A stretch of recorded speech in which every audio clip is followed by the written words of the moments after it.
आप सभी लोगों का स्वागत है फिर से एक बार ग्राउंड जोन में। आप सभी लोगों का स्वागत है फिर से एक बार ग्राउंड जोन में। आशा करते हैं सभी लोग सही सलामत होंगे। तो चलिए शुरू करते हैं आज का वीडियो। जहाँ पे आज जो दूसरा मुकाबला था आज के दिन का, वहाँ पे पाकिस्तान और नामीबिया के बीच। और ये जो मुकाबला था ये बहुत ही महत्वपूर्ण मुकाबला, तो डू और डाई मुकाबला, क्योंकि यह मैच जीते तो क्वालिफाई सुपर 8 के लिए पाकिस्तान, और अगर यह मैच हारे तो यूएस से क्वालिफाई कर जाएंगे सुपर 8 के लिए। लेकिन यह मुकाबला था नामीबिया के खिलाफ। लेकिन फिर भी T20 मुकाबला एक ऐसा मुकाबला है जहाँ पे अनिश्चितता का ये खेल है, क्योंकि आपको कोई भी चीज़ निश्चित तौर पे नहीं मिलता है। तो कहीं ना कहीं यहाँ पे कोई भी टीम किसी भी टीम को हरा सकती है कभी भी, तो ये एक जहन में रहता है। लेकिन ये मुकाबला था सिन्हल स्पोर्ट्स क्लब के मैदान में कोलंबो में, और कहीं ना कहीं टॉस जीत के बल्लेबाजी करने का फैसला पाकिस्तान द्वारा। कुछ बदलाव देखने को मिले, शाहिन अफरीदी बाहर थे, तो कहीं ना कहीं वहाँ पे आपके ख्वाजा नफ़े आए, तो वहाँ पे दूसरी तरफ से सलमान मिर्ज़ा आए, तो कहीं ना कहीं कुछ बदलाव देखने को मिले, कुछ दिलचस्प बदलाव देखने को मिले।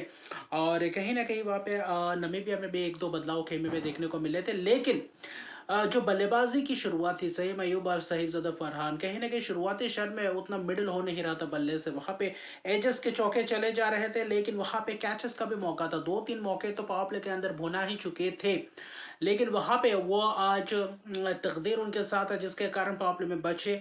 उसके बाद जिस तरीके से सेट हुए बल्लेबाज, और उसके बाद बल्लेबाज साहिबजादा फरहान ने कुछ अलग ही, क्योंकि अमूमन सिक्स हिटिंग या बल्लेबाज तगड़ा छक्का लगाने को जाने जाते हैं, और इस मुकाबले में वही अंदाज में बल्लेबाजी के पहले सेट हुए, और उसके बाद जिस तरीके से प्रदर्शन किया, लाजवाब प्रदर्शन। और कहीं ना कहीं आपके अगर खास तौर पे देखें तो जेरार्ड रास्मस पावर प्ले में गेंदबाजी करते हुए नजर आते हैं। वहाँ पे कुछ चौके लगाते हैं रूबेन ट्रूम्पलमैन को।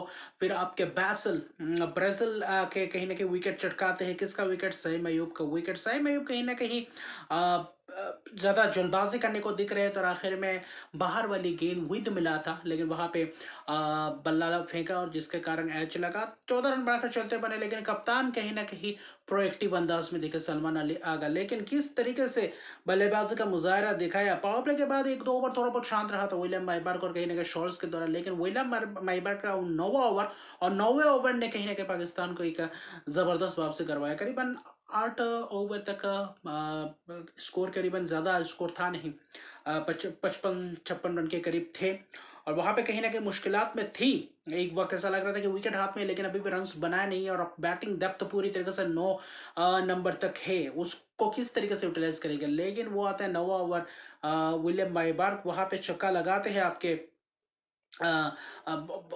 निकल कर सलमान अली आगा, और उसके बाद साहिबजादा फरहान 2 छक्के। उस ओवर में आते 22 रन। फिर कहीं ना कहीं सिंगल्स डबल्स देखने को मिला, अर्जेंसी दिखा, चौके भी लगाते हुए नजर आए। तो कहीं ना कहीं कप्तान जब तक डटे रहे, बखूबी अंदाज में बल्लेबाजी की, और कहीं ना कहीं इंटेंट दिखाया, किस इंटेंट और किस माइंडसेट के साथ उतरे थे सलमान अली आगा। 38 रन बनाए, जहाँ पे वार्नर शॉल्स को भी करारा प्रहार लगाते हुए नजर आया। उस ओवर में छक्के चौके लगाए। कहीं ना कहीं जग ब्रेसल आए, मिड ऑफ में खड़ा था खिलाड़ी, वहां पे उनके हाथ में कैच दिया। 38 रन बनाए थे 23 गेंदों में, एक अच्छी खासी पार्टनरशिप भी लगाए थे, 67 रन के करीब पार्टनरशिप। फिर कहीं ना कहीं वहां पे ख्वाजा नफे आते हैं, चौथे नंबर पे आते ही एक कट शॉट बेहतर अंदाज में चौका लगाते हैं, लेकिन फिर अगले ही ओवर में चलता बंदे हैं किसके? जेरार्ड रास्मस, वो चलता करते पीछे भागकर खुद ही कैच पकड़ते, सिर्फ 5 रन। उसके बाद आपके शादाब खान आते हैं, क्योंकि बाबर आजम को पीछे धकेल कर रखा था, क्यों समझ से परे लगा। अगर बल्लेबाजी उनको नहीं खिलवाते तो उनके जगह पे कोई एक ऑलराउंड ऑप्शन या एक बल्लेबाज जो तगड़ा हार्ड हिटिंग कर सकता है, या फिर एक गेंदबाज को भी खिलवा सकते थे, क्योंकि उनके पास गेंदबाजी का ऑप्शन बहुत है। स्पिनर्स नसीम शाह को भी आप खिलवा सकते थे, लेकिन अभी तक विश्व कप में मौका नहीं मिला है नसीम शाह को, ये थोड़ा बहुत समझ से परे लगा है। तो बाद में उसके बाद जिस तरीके से 15वें ओवर के बाद जिस तरीके से तगड़ा प्रहार किया, और जिस तरीके से छक्के की बौछार की साहिबजादा फरहान और शादाब खान, साहिबजादा फरहान ने जे स्मिथ को जिस तरीके से छक्के चौके लगाए, वहाँ पे शादाब खान ने भी लगाए, और जो हिटिंग था वो क्लीन हिटिंग, वहाँ पे लॉन्ग ऑन लॉन्ग ऑफ, और कहीं ना कहीं मिड विकेट के ऊपर कहीं ना कहीं निगाहें थी, वहाँ पे तगड़ा प्रहार करते हुए दिख रहे थे। कहीं ना कहीं स्ट्रॉन्ग बल्लेबाजी करते हुए दिखाई दी, और आखिर में शतक या पारी तब्दील किया।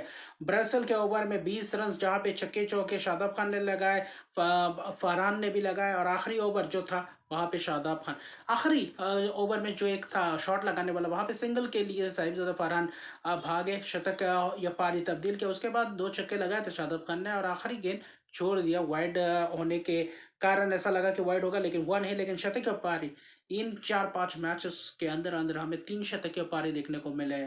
एक था युवराज सामरा, उसके बाद प्रथम निसंगा, और कहीं ना कहीं आज साहिबजादा फरहान के आज एक और शतक देखने को मिल सकता है शाम को भारत बनाम नेदरलैंड्स के बीच, वो एक देखने लायक बात होगा। लेकिन सिर्फ 58 गेंदों में शतकीय पारी, 4 छक्के 11 चौकों की मदद से ये करारा प्रहार करते हुए नजर आते हैं। ये जो प्रदर्शन मिला, जो पहले शुरुआती क्षण में जो थोड़ा बहुत लक साथ दिया, और उसके बाद जिस तरीके से भुना है वो काबिल तारीफ है। शादाब खान ने भी 22 गेंदों में 36 रन, सिर्फ 3 विकेट 199 रन के शानदार स्कोर खड़ा किया। आखिर 5 ओवर में करीबन 68 रन के करीब, और जिसके बदौलत 200 के करीब पहुंचे थे। 2 विकेट भरे जैक ब्रासल, लेकिन कहीं ना कहीं पूरी तरीके से महंगे रहे। जनाब इरास्मस ठीक ठाक गेंदबाजी करते हुए नजर आए, उसके अलावा कुछ खास दिखा नहीं, वो प्रभाव डालने को दिखे नहीं, विकेट चटकाने की गेंदबाजी किया नहीं, साधारण सी गेंदबाजी पिच के ओवर्स में देखने को मिला। लेकिन 200 रन का लक्ष्य किस तरीके से किया नामीबिया, उनको कुछ चुनौती दे पाती है बल्लेबाजी में। हालांकि स्टेनकैम्प जो युवा बल्लेबाज है, वो कहीं ना कहीं पिछले मैचेस में अच्छा खासा तगड़ा बल्लेबाजी करते हुए नजर आते हैं। पहले ओवर में फाहिम अशरफ से शुरुआत करते हैं, छक्के जड़ते हैं, फिर चौके भी लगाते हुए नजर आते हैं, फ्राइलिंग के साथ कोशिश करते हैं। स्टेनकैम्प ने अपना बखूबी अंदाज में बल्लेबाजी का अंदाज दिखाया, साइम अयूब ने भी गेंदबाजी की, लेकिन सलमान मिर्जा आते हैं, फ्राइलिंग को चलता करते बोल्ड करते हैं, फिर आपके लॉफ्टी टर्न आते हैं, एक्स्ट्रा कवर के ऊपर से चौका, फिर सही में अयूब कहीं ना कहीं विकेट चटकाते हैं। तो वहां पे रन आउट के तौर पे आता है, और उसके बाद विकेट गिरने का सिलसिला, जहां पे स्टेनकैम्प का विकेट गिरा वहीं से कहीं ना कहीं सिलसिला पावर प्ले में ज्यादा 40-41 रन के करीब बने, 2 विकेट गए। मोहम्मद नवाज है वहां पे आपके स्टेनकैम्प का विकेट चटकाते, top patch catch 23 run Steenkamp, उसके अलावा कुछ खास बल्लेबाजी देखा नहीं। वॉल्शकैन को मौका मिला था, वॉल्शन को मौका मिला था, उन्होंने कुछ थोड़ा बहुत एक आध हिट जबरदस्त लगाया था, लेकिन शादाब खान की अच्छे खासे leg spin, Erasmus cotton wicket keeper के हाथों कैच दे बैठे, तो वहां पे मोहम्मद नवाज जब 11वें ओवर के बाद उस्मान तारिका आते ही कहीं ना कहीं वहां पे भी गुच्छों में विकेट चटकाने में सक्षम रहे, जहां पे आपके स्मिथ का विकेट चटकाया, रोबन ट्रम्पलमैन का विकेट चटकाया। तो बड़े बड़े शॉट्स लगाने गए, लेग स्पिन गूगली पढ़ नहीं पाए, बोल्ड होते हुए नजर आए, कैचेस भी देते हुए नजर आए, बाद में बस औपचारिकता इतना धराशायी कर दिए। और जहां पे 3.2 over Usman Tariq, 1 maiden 16 run, 4 wicket चटकाते हैं, और कहीं ना कहीं 3 गेंद 1 मेडन 16 रन 4 विकेट, और वहीं पे Shadab Khan 4 over 19 run 3 wicket, यानी कि ये 2 स्पिनर ने मिलकर 7 विकेट चटकाए। वहां पे मोहम्मद नवाज ने भी 1 विकेट चटकाया, और सलमान मिर्जा शुरुआती क्षण में 1 विकेट। तो कहीं ना कहीं बेहतर दिखा, और 97 रन पे ऑल आउट कर गए, और 102 रन की एक जबरदस्त जीत, एक बहुत ही बड़ी जीत। ये आत्मविश्वास जगाए रखेगा सुपर 8 में, क्योंकि प्रवेश कर चुके ये जो 8वां टीम है, आखिरी टीम बाकी था, और आज कहीं ना कहीं ये मैच जीतकर पाकिस्तान क्वालिफाई कर चुके सुपर 8 के लिए। अभी सुपर 8 का हर एक मैचेस बहुत ही महत्वपूर्ण मैचेस, क्योंकि यहाँ पे एक मैच हार और जीत आपको सेमीफाइनल के करीब या सेमीफाइनल के से दूर पहुंचाएगा, वो एक देखने लायक बात होगा। लेकिन आज बल्लेबाजी से लेकर आज गेंदबाजी उमदा किस्म का टॉप नॉच आज प्रदर्शन पाकिस्तान द्वारा दिखाई दिया। लेकिन आखिरी आज के दिन का मुकाबला होगा भारत बनाम नेदरलैंड, और इसके ऊपर निगाहें रहेंगे। लेकिन पाकिस्तान कहीं ना कहीं अपना पहला मैच खेलने उतरेंगी, सुपर 8 स्टेज का पहला मैच ही पाकिस्तान खेलने उतरेंगे, तो वो वहाँ पे भी निगाहें रहेंगे, क्योंकि उनका मुकाबला होगा न्यूजीलैंड के खिलाफ, क्योंकि उनके ग्रुप में होगा पाकिस्तान, श्रीलंका, न्यूजीलैंड, इंग्लैंड। तो बहुत ही तगड़ा टीम है, क्योंकि अब 2 ही सिर्फ आगे बढ़ेंगे सेमीफाइनल के लिए, तो इसमें से पहला मुकाबला सबसे महत्वपूर्ण हो जाता है, सुपर स्टेज का मुकाबला, जो भी मैच अपना पहला मुकाबला खेलेंगे। तो अभी के लिए इतना रहेगा। मेरे चैनल को सब्सक्राइब नहीं किया तो मेरे चैनल को सब्सक्राइब कर दीजिए, लाइक शेयर कमेंट जरूर कीजिए। तब तक के लिए गुड बाय।